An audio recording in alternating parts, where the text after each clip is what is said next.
Hi everyone. As you will be aware, the government are holding two referendums on the 8th of March 2024. They are referring to the first as the Family Referendum and the second as the Care Referendum.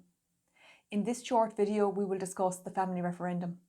The explanatory memorandum to the bill states that the purpose of the bill is to propose to add text to Article 41.11 of the Constitution, which acknowledges that the family may be founded on marriage or other durable relationships. The bill also provides for the deletion of the words on which the family is founded from Article 41.3.1. Roderick O'Gorman TD, the minister proposing these changes, has said that the present wording of the Constitution does not reflect the values of the country and means the exclusion of thousands of families from the recognition and protection of the Constitution solely because those families aren't based on marriage. On the screen, you can see the current wording of the Constitution in black and the proposed changes that the government wish to make in red. In short, the purpose of the Family Referendum is to extend the definition of family to also include other durable relationships. In this video, we are going to discuss the reasons why the government say the Constitution needs to be amended and examine whether these reasons hold up to scrutiny. Number 1. The government state the Constitution only recognises and protects families that are based on marriage, and given that there have been significant societal changes to the meaning of the family, with more lone parents and cohabitees than ever before, the Constitution needs to protect and recognise those family structures too. So the claim is that only the marital family is recognised and protected by the Constitution. This claim is not correct. Firstly, former Supreme Court Justice Brian Walsh stated, "It is true that the family envisaged in this article is a family based upon marriage. However, it is not correct to say, as has been frequently stated, that the effect of judicial decisions has been to declare that the only family recognised by the Constitution or protected by the Constitution is the family based on marriage. What the decisions have said is that the family referred to in Articles 41 and 42 is the one based on marriage.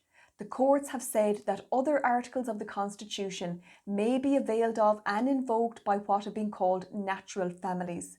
That is to say, families or groupings that resemble families which are not based upon marriage. What Article 41 deals with is the easily recognisable unit that is accepted throughout Western Europe, the unit based upon marriage. The variety of other possible unions or groupings does not make it feasible to have any general rules applicable, but as the Constitution itself does, will leave each individual case to be dealt with according to its own particular circumstances.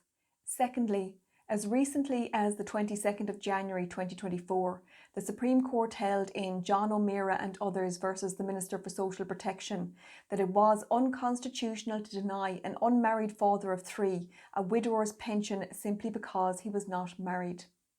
It is therefore incorrect to say that only the family based on marriage is protected and recognised by the Constitution. 2. The government state the Constitution needs to be amended to enable them to offer the same rights and protections to those who are not married as compared to those who are married. So the claim is that where a legal difference in treatment exists between married and unmarried couples or lone parents, the Constitution must be amended to allow the government to resolve this difference in treatment. This statement is not correct. The government have the executive authority to introduce any law it wishes into the Houses of the Oireachtas, meaning that if the government wished to close any gaps in rights or protections between married and unmarried couples and lone parents, it possesses the executive authority to do so. In order to illustrate this fact, in 2010 the government introduced a law titled the Civil Partnership and Certain Rights and Obligations of Cohabitants Act 2010, noting that this piece of legislation was designed to ensure that cohabiting couples in committed and intimate relationships could be given certain rights and protections under the law. 3. The government states that the Constitution needs to be amended to introduce the recommendations from the Citizens' Assembly on Gender Equality. This statement is not correct. The purpose of the Family Referendum is to extend the definition of family to include other durable relationships. And there has been considerable criticism of the introduction of this term from all spheres of the political spectrum. And 4.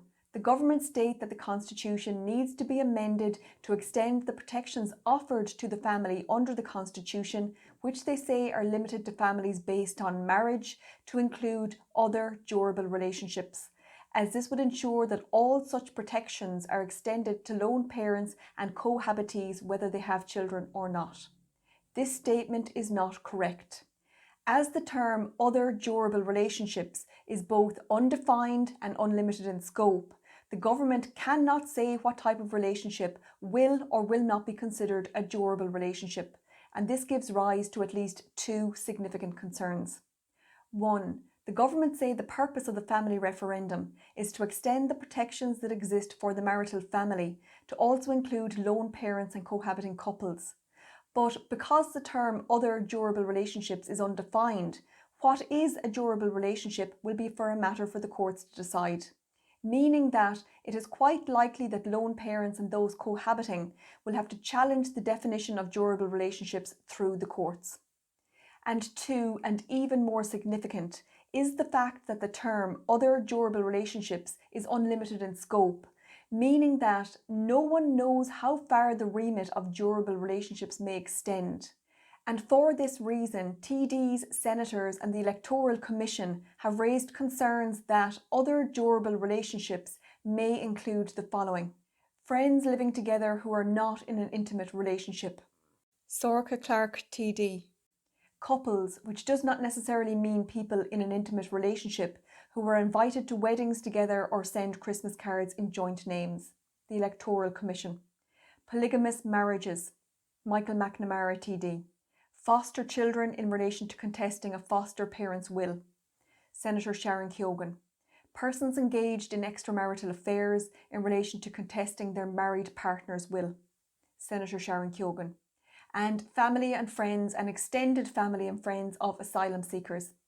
Michael Collins TD, Neil Richmond TD, Senator Sharon Keoghan, Senator Michael McDowell, Senator Roland Mullen.